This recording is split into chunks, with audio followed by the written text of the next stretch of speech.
नमस्कार मित्रांनो, 25 जूनच्या भागामध्ये शेखर हॉस्पिटलमधून येतो नेत्रवंती बाबा. काय म्हणाले डॉक्टर? शेखर सांगतो, डॉक्टर बोलले काही इन्फेक्शन नाही आणि काही जखम पण झाली नाही. नेत्रा म्हणते, मग काय झालं असेल? शेखर म्हणतो, नेत्रा हे सगळं समजण्यापलीकडचं आहे. ती आणि अद्वैत म्हणतो, बाबा तुम्ही तो शब्द उच्चारू नका. रुपाली मंत्र म्हणायला लागते. तेवढ्या शेखर रूममध्ये जातो. रुपाली म्हणते, शेखर तुम्ही गेला होतात ना, काही राहिले का तुमचं? ते आता बाजूला होते. शेखर काहीतरी शोधत असतो. तेवढ्यात त्याचं लक्ष बेडखाली पडलेल्या कागदाकडे जातं, पण तो काही रुपालीला दाखवत नाही. रुपाली म्हणते, शेखर तुम्हाला काय पाहिजे ना ते घ्या, मी आलेचा. ती बाहेर गेल्यानंतर शेखर पटकन कागद उचलतो आणि इंद्राणीच्या रूममध्ये जातो. पहिले नेत्रा बघते, नंतर इंद्राणी घेते, पण अद्वैत मात्र पटकन त्यांच्या हातातून घेतो आणि मनातल्या मनात तो मंत्र वाचतो आणि म्हणतो, तो शब्द तर ह्यामध्ये आहे. इंद्राणी म्हणते, अद्वैत आम्ही वाचत नाही, पण त्याचा अर्थ काय आहे हे तरी सांग. अद्वैत म्हणतो, हा मंत्र असा आहे की कुणाच्याही मेंदूचा ताबा मिळवता येतो. आता मात्र सगळे घाबरतात. शेखर म्हणतो, म्हणजे पहिले विरोचकाला जर ताबा मिळवायचा असेल तर त्याला समोरच्याच्या डोळ्यात डोळे घालावे लागायचे, नंतर तो वशीकरण करायचा. पण आता हे काय नवीन? नेत्रा म्हणते, म्हणजे फाल्गुनी ताईवर विरोचकाने ताबा मिळवला तर, म्हणून ते एवढ्या दिवसापासून अशा वागतायत.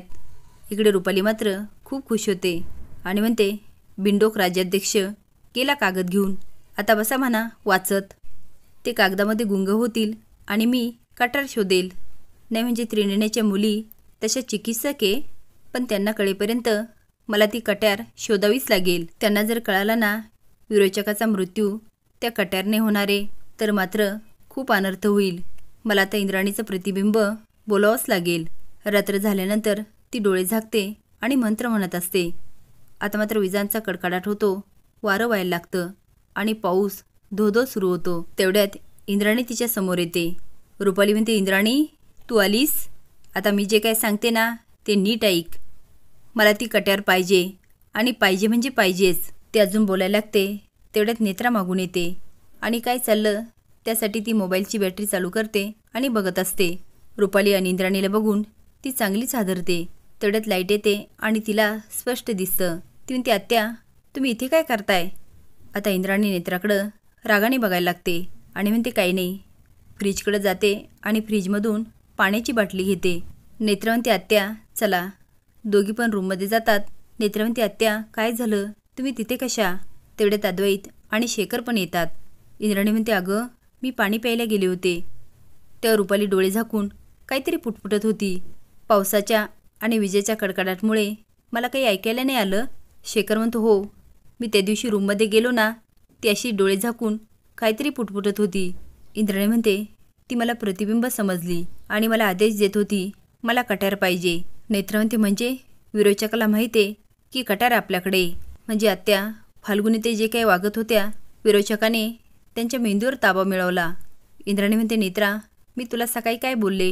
रुपाली कोणाच्या हातात सहजासहजी असा कागद नाही पडू देणार. आपल्याकडं कागद येणं ही तिची काहीतरी चाल आहे. इकडे रुपाली म्हणते, म्हणजे इंद्राणीचं ते प्रतिबिंब नव्हतं आणि मी बोलून गेले की मला कट्यार पाहिजे, म्हणजे माझा काय उद्देश आहे हे त्यांना कळालं.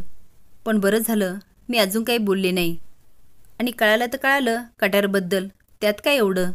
त्यांना हे पण कळालं फाल्गुनीच्या मेंदूवर मी ताबा मिळवला. तिच्या प्रतिबिंबाने सगळाच गोंधळ घातला.